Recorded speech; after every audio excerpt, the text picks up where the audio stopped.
Bom dia a todos. A gente está abrindo, então, hoje o nosso segundo dia da jornada, né, Margens e Confluências no Trabalho Psicanalítico. Eu agradeço a presença de todos vocês, a presença do pessoal que está online, né, agradeço a comissão da jornada, né, pela oportunidade de poder mediar essa mesa, né, agradeço aos meus colegas, né, pela participação. Bom, eu vou, então, a gente vai começar pelo trabalho da Lúcia Pérez. Vou apresentar a Lúcia. Lúcia é psicanalista, membro do Corpo Freudiano, Escola de Psicanálise do Rio de Janeiro, professora associada da Universidade Federal do Estado do Rio de Janeiro, Unirio, e do mestrado profissional em Psicanálise e Políticas Públicas da UERJ, editora do periódico Psicanálise e Barroco em Revista. Ao meu lado temos o Pedro, né, que é psicanalista, membro do EBEP Rio, professor associado da UF e do mestrado profissional em Psicanálise e Políticas Públicas da UERJ. Pedro lançou recentemente o livro O Gesto Estético e Político em Psicanálise, e ele trouxe alguns exemplares que eu acho que vale muito a pena, e caso alguém queira adquirir o livro, no final da mesa pode procurá-lo. A gente, então, vai começar com a Lúcia, cujo título do trabalho é Quando o Trabalho se Atrela ao Tripalium, Relações entre o Trabalho e o Esgotamento dos Recursos Libidinais. Bom dia a todos. É um imenso prazer, né, que eu aceitei aqui o convite do queridíssimo Pedro Catapã para estar aqui com vocês nessa jornada com temas tão interessantes, enfim, que é sempre uma oportunidade assim ímpar da gente poder estar trocando no campo psicanalítico de uma forma mais ampla, mais aberta, temas candentes que estão sempre, de alguma forma, desafiando aquele que se dedica a esse importante ofício, que é psicanalizar cada vez mais assim, desafiador, né? Especialmente através das questões que a contemporaneidade vem nos colocando. O tema do meu trabalho ele já sofreu e vem sofrendo, até porque o que eu estou trazendo aqui não é um trabalho pronto, é um esboço. E, enquanto esboço, ele me põe a trabalhar. Se você viu ali que a última versão foi encaminhada à meia-noite, né? À meia-noite eu mandei a última versão. E, enfim, e o título que ficou, assim, por último, ficou Trabalho ou Tripalium. Se a palavra trabalho nos remete ao latim tripalium, ferramenta de 3 pernas que imobilizava cavalos e bois para serem ferrados, curiosamente, é também o nome de um instrumento de tortura usado contra escravos e presos que deu origem ao verbo tripaliare, cuja significação primeira é exatamente torturar. Remete-nos também à medida de energia que é transferida para um corpo, em razão da aplicação de uma força ao longo de um deslocamento, uma grandeza física que mede a transferência ou a transformação de energia, conceito da física que contribuiu para que Freud cunhasse o conceito de pulsão, uma medida da exigência de trabalho feita ao psíquico pelo corpo, tomado por Lacan como um conceito fundamental em seus 4 conceitos fundamentais da psicanálise. Entre outros importantes objetivos que provavelmente estarão longe de alcançar satisfação, esse trabalho se propõe a articular essas diferentes acepções e suas consequências para o sofrimento psíquico.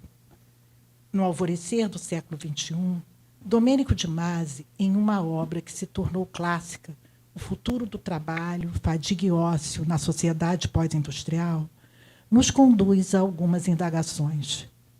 Será que o trabalho é, por natureza, uma maldição da qual o homem nunca se libertará? Será mesmo necessário que se desenvolvam em locais desestimulantes e feios, nos quais se passa muito tempo, um tempo em grande parte desperdiçado em rituais vazios?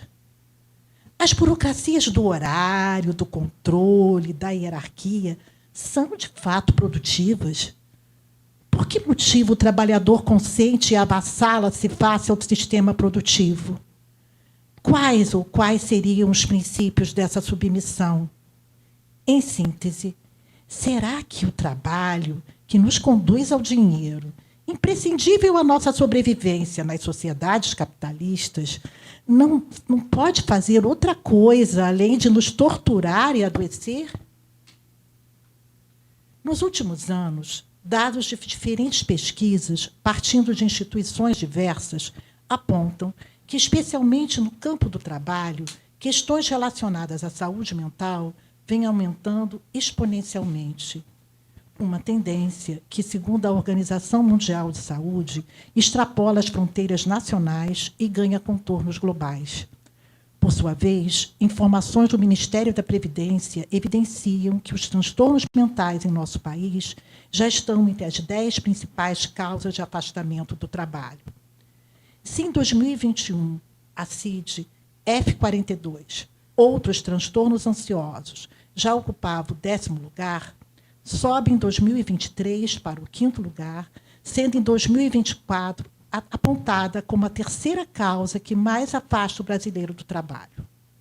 Tendência acirrada no último ano, no qual os transtornos de ansiedade afetaram 141,4 mil trabalhadores, enquanto episódios depressivos resultaram em 113,6 mil afastamentos.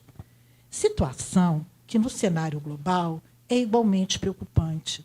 A Organização Mundial de Saúde revela que, se em 2019 quase 1 bilhão de pessoas viviam com algum transtorno mental, o impacto da pandemia de Covid-19 em muito agravou o quadro. No primeiro ano de crise sanitária, depressão e ansiedade aumentaram mais de 25%, enquanto os transtornos mentais permanecem ainda em 2025 como a principal causa de incapacidade no mundo. Que fatores estariam contribuindo para esse cenário? Estudos nos campos da sociologia e da psicanálise contribuem para o avanço dessa discussão. A partir de uma perspectiva sociológica em saúde mental, depressão e capitalismo, Elton Corbenazzi, professor da Universidade Federal do Mato Grosso, afirma que a lógica neoliberal contribui para a intensificação do sofrimento psíquico e que haveria uma convergência entre o desenvolvimento da classificação psiquiátrica da depressão e o desenvolvimento do capitalismo. Tais estudos nos sugerem que as empresas da atualidade, ao exigir um indivíduo cada vez mais performático, que cada vez mais desempenha, produzem e realizam um assujeitado, que não apenas cumpre metas, mas que as supera, em uma exigência permanente e excessiva daquilo que a psicanálise nomeia como gozo. Um gozo que precisa ser levado em conta. Gozo que, da ordem da satisfação, nos remete novamente à pulsão, o termo inventado por Freud, não apenas para tratar da medida de exigência de trabalho, como também para designar os pontos de enganche, de inserção do corpo no campo do outro, do simbólico e da cultura. A pulsão, diz-nos Lacan, é o eco no corpo do fato de que haja um dizer. E, a partir da pulsão e de seus objetos, o ser, que se torna humano, modela seu corpo às demandas que lhe vêm do grande outro, encarnado nos múltiplos parceiros da vida. As zonas do corpo ditas erógenas, oral, anal, voz, olhar, são as fontes, as zonas de sensibilidade do corpo que, de alguma forma, dá ao outro a sua alteridade, que o conduz ao símbolo. Os objetos pulsionais, na experiência de troca com as demandas e o desejo do outro, inscrevem tanto a sua marca quanto o apagamento da satisfação. É isso? Não é isso? Não é bem isso? Não é mais isso? É quase. A repetição e a compulsão que lhe é correlata fundam-se nesse encontro desencontrado na inscrição da marca. É isso. E em sua negação. Não é bem assim.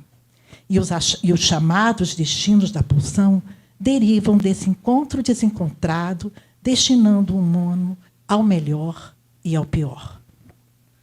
A psicanálise também nos ensina, desde Totem Tabu, que a civilização se funda na exclusão do gozo, calcando-se na interdição e na renúncia pulsional, o que é arrematado por Lacan quando afirma que essa mesma civilização se estrutura pelo discurso do mestre, que funda os laços entre os homens. Ou seja, em ambos, a saída da barbárie equivale ao ingresso do sujeito na linguagem e na cultura, com a concomitante rejeição do gozo, representado pelo objeto a mais de gozar. Mas, na conquista do real pelo simbólico da civilização, produz-se esse resto de gozo, pois nem tudo pode ser simbolizado. Um resto que retorna no mal-estar na civilização. Um retorno de gozo que a civilização não é capaz de represar. Um resto êxtimo, que, embora esteja excluído da civilização, dela faz parte, já que a libido não pode ser expulsa, posto que é, paradoxalmente, o cimento que sustenta os laços sociais. O mal-estar, nas suas mais diferentes formas de expressão, desvenda o que escapa, resiste, um horror que se manifesta na civilização no sentimento de culpa, efeito do supereu e da pulsão de morte. Supereu, que é o representante da cultura no sujeito, naquilo que ele tem de pior, causando mal-estar sob a forma de sentimento de culpa, posto que está sempre avaliando o sujeito, tomando como medida os ideais da cultura, em relação aos quais o sujeito sempre estará em falta. O supereu é a instância de observação que não larga mais o sujeito, que o vigia, espiando seus atos e pensamentos de modo crítico e indicando-lhe de forma imperativa o que deve fazer, tal como se manifesta, de maneira muito evidente, nos delírios de observação próprios aos paranoicos. Essas duas funções do supereu, de observação e de crítica, são representadas por dois objetos de gozo que escapam à simbolização, o olhar e a voz. Olhar de fascínio e voz de comando. A civilização, estruturada pelo discurso do mestre, produz tantos objetos, né, preciosos quanto rebotalhos. O agalma, objeto de desejo, com seu brilho fálico, e o dejeto, a coisa desumana, objeto desfalicizado, roxo e lixo. O olhar e a voz, excluídos do simbólico civilizatório, retornando como dejetos que trazem mal-estar à civilização. Nas sociedades de consumo, a exigência desmedida de performance e de eficiência, própria às organizações capitalistas contemporâneas, submete-se, assim, a uma das vicissitudes pulsionais já descritas por Freud e, paradoxalmente, reverte-se no oposto, produzindo o esgotamento dos recursos físicos e mentais, o luxo se revertendo em lixo.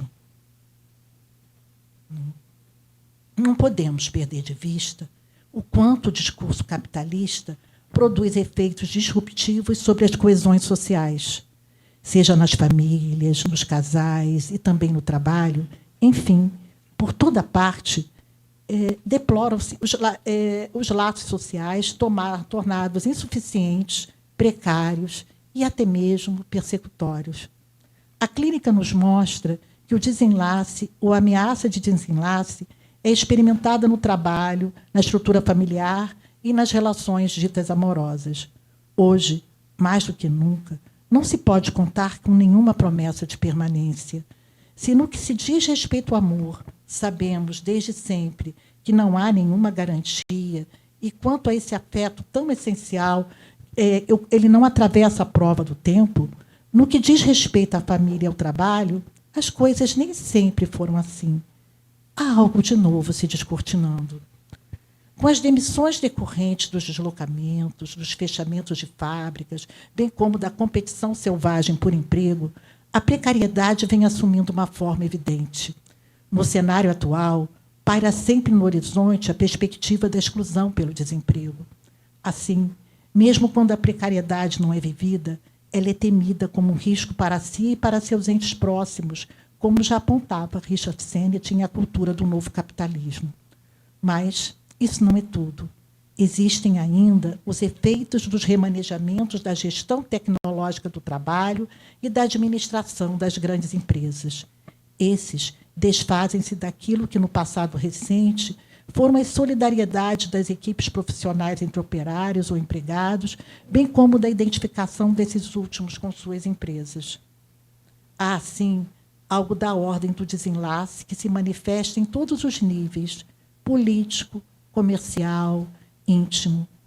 A escuta analítica nos permite detectar que o suposto fator individual se subordina a uma causalidade muito mais vasta e não unívoca, uma queixa que surge em toda parte, na voz dos sujeitos tomados um por um nos meios de comunicação e em todas as produções da cultura. Uma queixa que se senta em duas palavras mestras: solidão e precariedade. Ela nos fala do triunfo do individualismo cínico, do declínio dos valores universais e da fragilidade dos apegos, quer sejam de casal, de geração ou mesmo de vizinhança, e que se traduzem em afetos, desencantamento, decepção e desconfiança.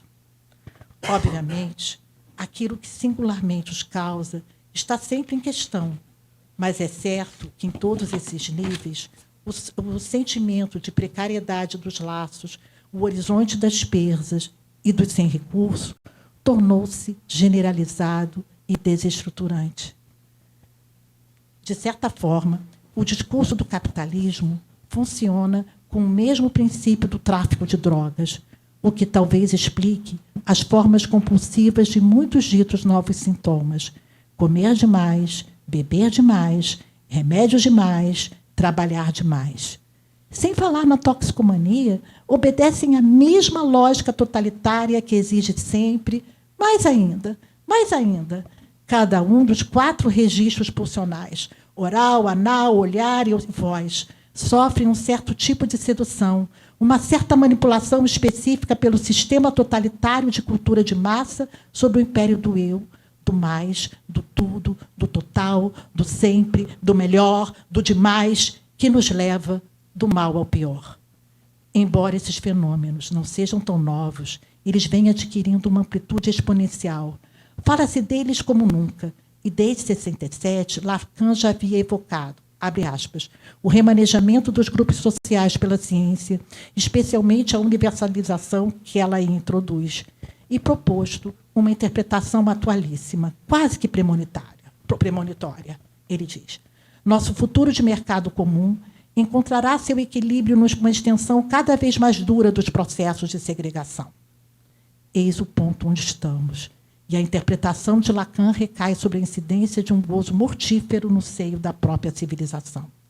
Lacan chama a atenção para os efeitos disruptivos dos ideais universalizantes tão próprios à ciência, indicando-nos, ao falar sobre a colonização, que o gozo nem sempre obedece ao regime do universal.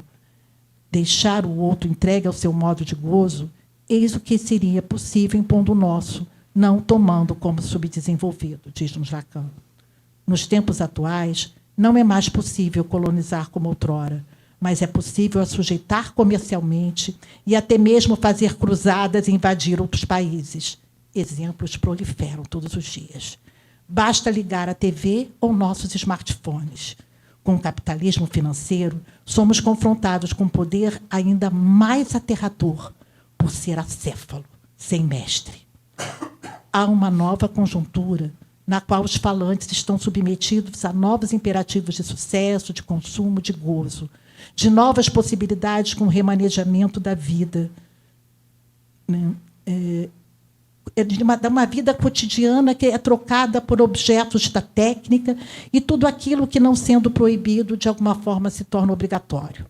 O possível se convertendo em tirania dos gadgets, que conhecemos também. Através do capitalismo, a visada universalista da ciência se realiza, passando ao real.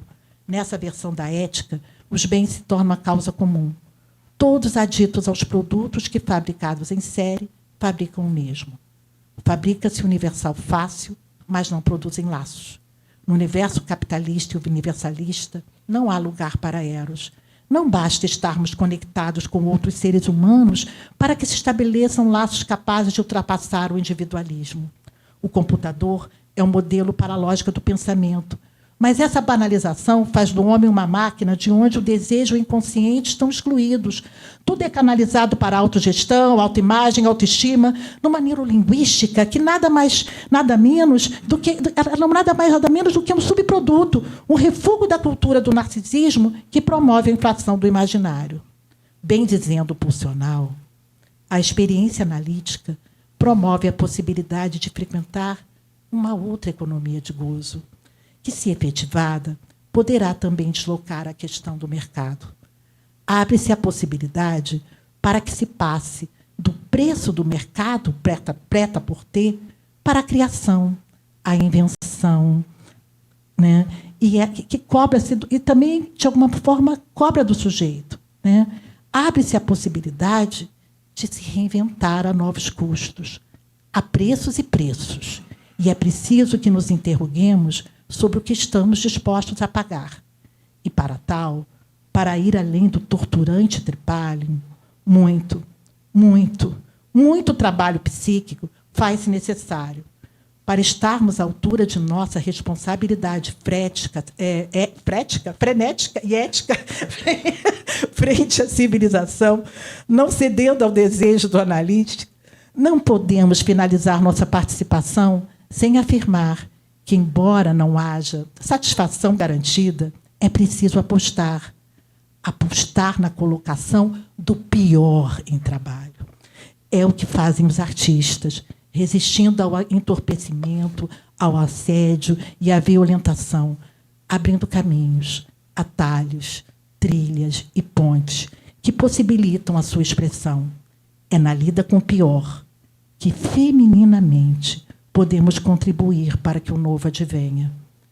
Somente assim, talvez seja possível barrar as perversas manobras de um discurso que promete a satisfação para garantir a manutenção de seu império às expensas de nossas reservas, sejam essas ambientais ou libidinais.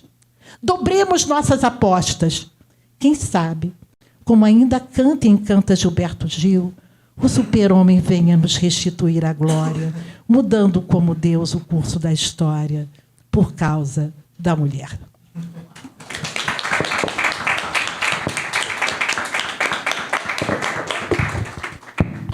Muito obrigado, Lúcia, pela brilhante palestra. Agora a gente passa a palavra para o nosso amigo e colega Pedro Catapan, que vai trazer um trabalho cujo título é Da Formação e da Prática Psicanalíticas como Ofício.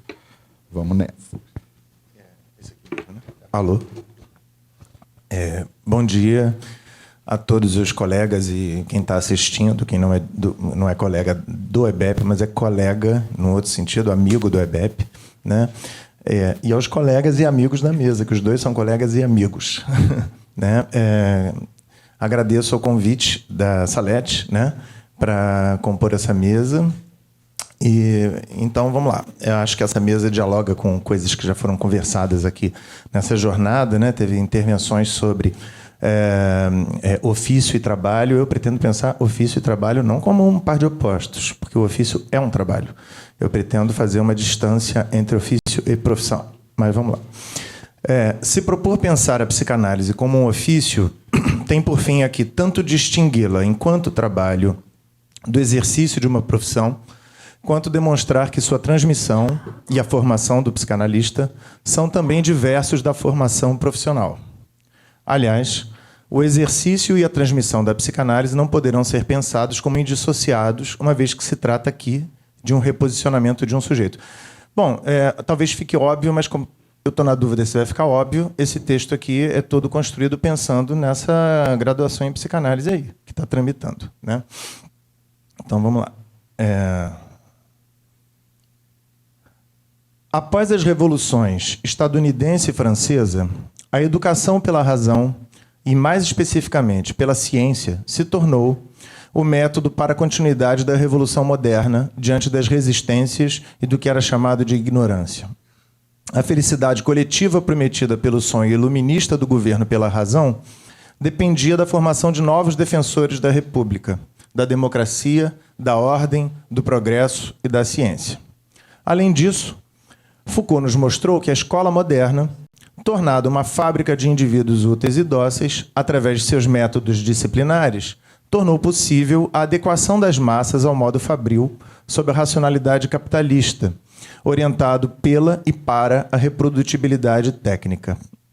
Assim, o indivíduo moderno encontrou na formação profissional um modo de adequação ao modo de produção capitalista, no qual ele deve saber reproduzir técnicas. Eu diria que não só ele foi adequado, como o próprio modo de educação se tornou um modo de produção capitalista. E quanto à sua posição de sujeito, no entanto? Contanto que ele não atrapalhe sua performance, ela não atrapalhe sua performance profissional, ela pode permanecer na retaguarda. Caso atrapalhe, deve ser retificada ou inibida. Foi este processo que fez Freud descrever uma mudança importante da situação da criança para o adulto após anos de formação escolar e profissional. Enquanto a criança brincaria, o adulto guardaria suas fantasias para fórum íntimo, se envergonharia delas, em oposição, se ajustaria às exigências de performance ditas racionais, as do senso comum, as da normalidade adulta. O que se espera na cultura moderna fabril capitalista do adulto normalizado é algo da ordem de uma uniformidade, o que, por sua vez, se declina em substituição possível. O que a formação da escola e da universidade modernas promete, e em parte entrega, são indivíduos formados para se adequar a papéis já previstos numa série de funções já previstas. Peças numa máquina, aplicadores de técnicas objetiváveis. O modelo fordista foi bastante ilustrativo dessa realidade, como todos sabem. Peter Sloterdijk, em sua crítica da razão cínica, ataca a crença atual é 1983, né? De que o aprimoramento através da formação seria, de fato, um herdeiro e o destino desejado para o esclarecimento. Ao contrário, este autor viu emergir, ao longo dos séculos XIX e XX, e em torno desta crença, uma postura disseminada por toda parte, inclusive entre os profissionais da educação: o cinismo. O cínico, como um tipo das massas, não acredita em nenhum progresso rumo à felicidade, mas aceita sustentar o sistema educacional nos moldes construídos a partir do iluminismo e das instituições disciplinares, porque este serviria ao status quo, ou, ao menos, às garantias mínimas de conquista de um trabalho. Trabalho aqui, já ressignificado como profissão. Trata-se de uma espécie conformista e melancólica, nas palavras de Sloterdijk.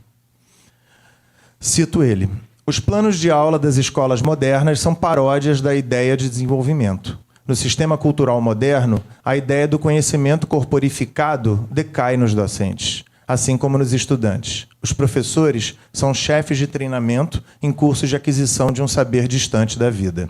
Fecha aspas. Assim, a formação nos moldes iluministas escolares não seria uma formação para a vida em sua integralidade, mas estaria voltada para a adequação à razoabilidade social e profissional, como se acreditasse cinicamente que um fragmento da vida pudesse ser desligado de todo o resto e funcionar sozinho. Ao contrário do que parece com sua crítica ácida, Sloterdijk é um defensor do esclarecimento, mas tenta incentivar seus leitores a levar o esclarecimento além de onde chegou e parou. Em certo sentido, ele busca manter a radicalidade da posição kantiana sobre o assunto, como o título do livro dele já evoca, né?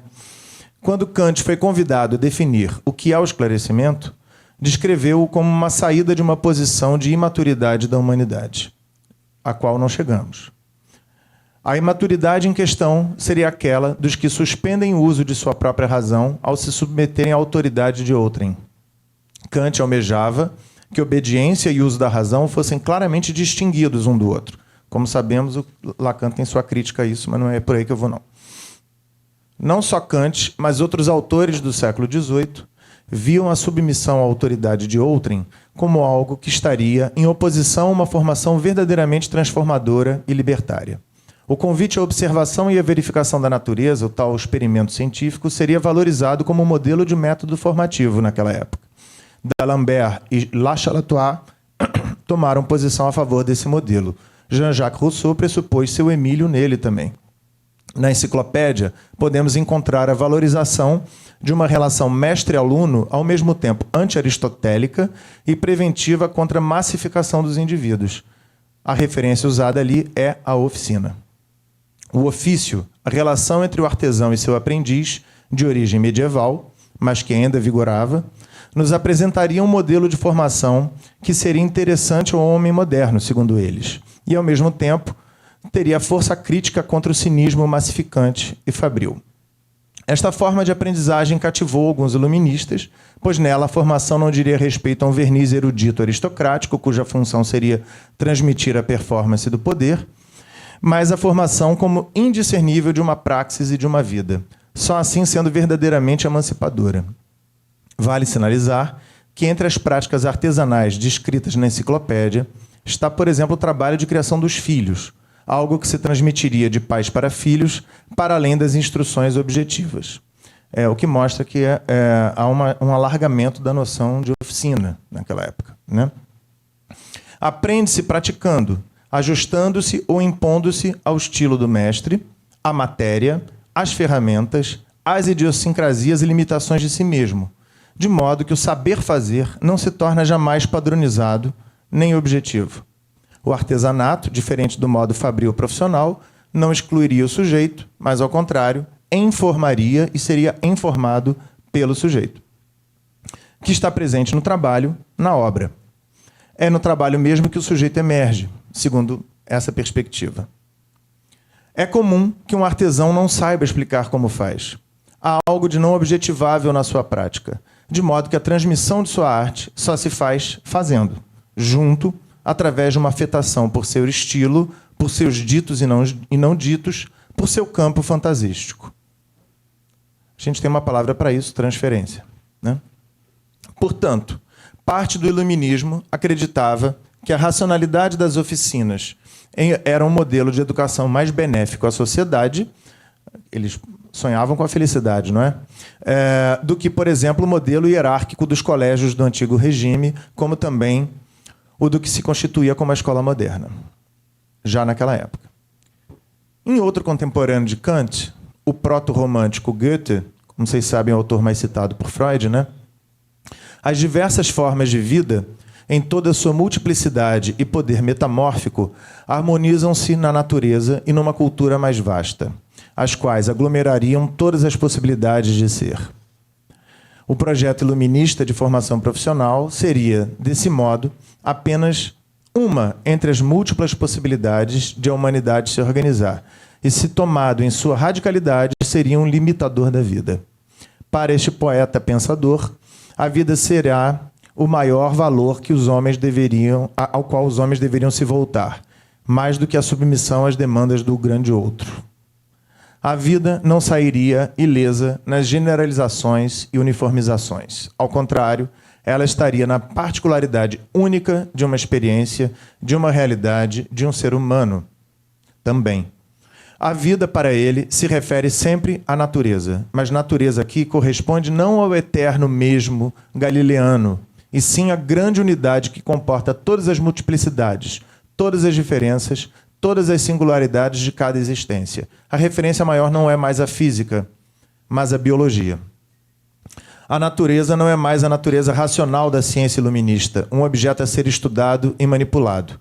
Ela, ao contrário, nos remete às singularidades irredutíveis que coabitam o mundo, sendo, em última análise, redutível a um objeto. Nada se repete de forma idêntica, como a gente vê nas espécies diferentes todas entre si, mesmo formando o mesmo grupo, né? E os indivíduos de cada espécie também. Nesse sentido, se a vida é o maior valor, e não a razão ou a útil obediência, a formação do homem é concebida de modo diferente. Uma vez que a vida é singular e irredutível a generalizações, cabe a cada um de nós tomar posse de nossa vida em oposição às forças contrárias a ela.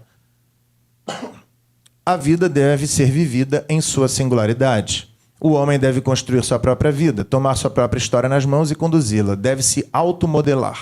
Por isso, em Goethe, uma experiência que se destaca do e no artesanato, a arte ocupa um lugar promissor para ele na educação.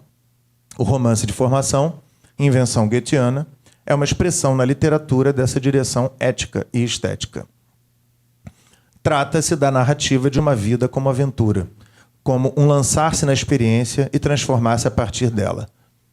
Trata-se da demonstração da construção de uma singularidade subjetiva e a valorização estética da realização da conquista da própria verdade. A arte dos ofícios, portanto, também para Goethe, indicaria uma formação e uma produção que não excluem o sujeito, por uma via que não é a mesma do iluminismo. A arte dos ofícios supõe um trabalho subjetivo sobre si que as instituições disciplinares modernas deixaram em segundo plano. Para elas, o acento deve estar na sujeição a um código e formação de um profissional. Esta última sendo compreendida como um modo de estabelecer uma relação de externalidade entre o sujeito e sua prática, de modo que, após bater seu ponto no trabalho, quando voltar para casa, nos fins de semana, feriados e férias, tratar-se-á de um indivíduo não contaminado pelo mundo do trabalho, que virou, na verdade, o mundo do trabalho remunerado, como se outras coisas não fossem trabalho, onde apenas executa disciplinadamente o que se espera de sua função. É nesse contexto que Marx pôde falar da alienação do trabalhador de seu trabalho. Acrescentamos, ao sujeito se oferece um modelo que o permite, ou melhor, o força a se ausentar fantasisticamente de seu trabalho mecanizado. O interessante na formação, tal como praticada no trabalho das oficinas, e adorada por John Ruskin, né, que é justamente um contemporâneo interlocutor dos socialistas e, de certa maneira, de Marx, está em que ali não se trata de uma operação de ajustar corpos e conhecimentos a funções destinadas a um indivíduo substituível, mas uma operação de transformação subjetiva através de uma praxis cujo efeito mais interessante é a transformação de si e do mundo a partir do campo fantasístico. Ora, é essa a direção do tratamento, segundo Freud, tanto em O Caminho da Formação dos Sintomas, Terapia Analítica e Análise Terminável e Interminável. E mais, no último texto citado, é a descrição da condição de possibilidade para que alguém possa exercer a função de psicanalista.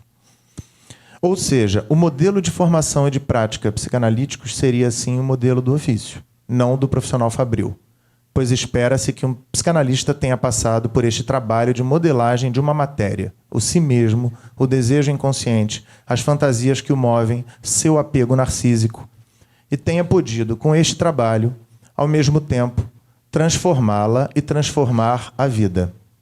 E, assim, a realidade externa também. E, também na psicanálise, a transferência com alguém em quem procuramos um mestre e que se espera que não faça uso disso, uma marca diferencial fundamental dos outros mestres de oficina e que dá um lugar original à psicanálise nessa comparação. É a situação fundamental para que o trabalho de modelagem aconteça. Em uma psicanálise se transmite psicanálise e também se deve fazê-lo em uma instituição de psicanalistas. Afinal, esta última é uma criação, uma transformação da realidade a partir das fantasias dos analistas. Ela é, de certo modo, ao mesmo tempo, produto de análises e ambientes que deve suportar o modo psicanalítico de transmissão. Desse modo, não só fazer análise é uma experiência artesanal, como as instituições de psicanalistas seriam oficinas. O modelo de formação de psicanalistas normalizados em massa foi inventado na Policlínica de Berlim, sob a administração de Karl Abraham e Max Eitingon. Ele tomou como pressuposto inaudito que a psicanálise pode ser ensinada e praticada como uma profissão para massas. Ele está na base histórica do que se vê hoje em dia como embuste ou equívoco, a graduação universitária em psicanálise. Formações rápidas que prometem colocação vantajosa no mercado, especialismo de psicanalistas em tipos de pacientes. Isso veio de dentro do campo psicanalítico, não veio de fora. Bem antes da imposição desse modelo berlinense, as formações... Eu vou correr, então. Bem antes desse modelo de formação berlinense, as formações eram diferentes, como vocês podem consultar nas atas dos grupos das quartas-feiras, por exemplo. Eu não vou falar muito disso aqui, não, já falei em outros lugares. O ponto determinante foi a Primeira Guerra Mundial. Eu acho que essa comparação que eu quero fazer aqui. Após a Primeira Guerra Mundial, as coisas mudaram. Esse modelo precisa ser contextualizado. Tanto o Peter Gay quanto o Hale Jr., o Michael Schröter e Sachs mostram como a psicanálise mudou de patamar, parafraseando Bruno Henrique, no que diz respeito ao seu reconhecimento internacional após a Grande Guerra. O Hale Jr. insistiu que o reconhecimento de sucesso no tratamento psicanalítico dos neuróticos de guerra tornou a psicanálise mais aceitável e desejável pelos estados, pelo público em geral e pelo campo médico. A vontade de atender a essa demanda do Estado e da ciência desencadeou a oferta em massa de psicanalistas. E foi assim que foi criada a formação formatada de psicanalistas, inventada pelo Abraham e pelo Whittingham, e que o Freud deu aval. Ora, quando é que a gente vê emergir a demanda agora de graduação em psicanálise, se não no contexto que a Lúcia acabou de dizer, em que há uma demanda enorme de tratamento causado, não só por isso, mas exponencialmente aumentada com a pandemia. A gente tem um outro colapso civilizatório que levou a uma espécie de demanda que os psicanalistas, ou parte deles, ou gente que quer usar o nome psicanálise, acha que tem que atender. Claro, em nome de quê? É esse que me parece um ponto importante. Eu vou passar aqui um monte de coisa. Em nome de uma espécie de sonho messiânico que já estava em Freud, de que a psicanálise tem que ser oferecida para todo mundo, porque todo mundo fazendo análise, nós chegaremos àquele sonho iluminista de cura. Que a gente deveria pensar se a gente deve atender a isso. De cura e salvação. Então, passando muito aqui, vamos lá para o final. Ao ser excomungado da IPA, Lacan criou sua própria instituição de formação e de produção, levando em conta as críticas que fazia ao atual modelo de formação e as mudanças que considerava fundamentais nas práticas dos psicanalistas para que elas estivessem comprometidas com a direção ética da psicanálise, a afirmação e sustentação subversiva do desejo. Para ele, só assim haveria psicanálise e formação do analista e não assujeitamento ao poder. A sua instituição, Lacan não mais manteve o nome de sociedade, como sabem, mas de escola. Não utilizando o termo escola por seu significado moderno, cuidado, sinônimo de liceu ou colégio, portanto, uma instituição disciplinar. Mas sim em referência às escolas da antiguidade, as filosóficas, lugares onde o sujeito se transforma através de um trabalho constante sobre si e sobre o saber. Espaço de produção, crítica e posicionamento em relação à cultura, como Foucault mostrou em suas últimas pesquisas quando se referia a essas mesmas escolas da antiguidade. Portanto, um lugar onde se articulariam estética de si, ética do desejo, trabalho sobre si e sobre o saber e política crítica e subversiva. Posicionamento frente à sociedade e ao grande outro. O que converge com a defesa de Lacan de que a questão do término de análise, abre aspas, exige uma longa ascese subjetiva e que jamais será interrompida, não sendo o fim da própria análise didática separável do engajamento do sujeito em sua prática. Fecha. Uma ascese, portanto. Uma transformação de si que ocorre vinculada a uma escola, um local onde trabalha-se a si mesmo, as questões colocadas pela psicanálise e a posição em relação aos outros. Poderíamos pensar que a escola que Lacan tentou instituir, tentando restabelecer a escola da antiguidade, seria também um restabelecimento da oficina, no qual a matéria sobre a qual a praxis se volta é o inconsciente? Sabemos que mesmo no movimento lacaniano se padronizou modos de performar que indicariam um assujeitamento à demanda do grande outro, sobre quem parece e quem não parece psicanalista, por exemplo. Isso aconteceu igualmente, sabemos que ele fechou a escola e todo aquele quiprocó. Mas é preciso, ainda assim, reconhecer o gesto subversivo, tanto de Freud quanto de Lacan, em relação ao modo de formação, como também subversivos em relação ao modelo fabril de subjetivação, transmissão e trabalho, o profissional. Ambos, cada um à sua maneira, identificaram na psicanálise um ofício de emancipação do sujeito e não uma profissão que atende ao gozo do grande outro através da acomodação à utilidade pública. Eu acho que esse é um perigo que nós caímos quando a gente oferece, seja formações rápidas, quando a gente oferece graduação em psicanálise ou coisas semelhantes, essa sedução, que é atender a uma suposta utilidade pública, que nada mais é do que virar objeto de consumo no mundo atual. Faltou dizer que se a demanda lá nos anos 20 era uma demanda do Estado e da ciência, a demanda hoje é do mercado, né? Bom, não sei se ainda tem tempo. Já. Então é isso. Muito obrigado. Qualquer coisa a gente continua na conversa.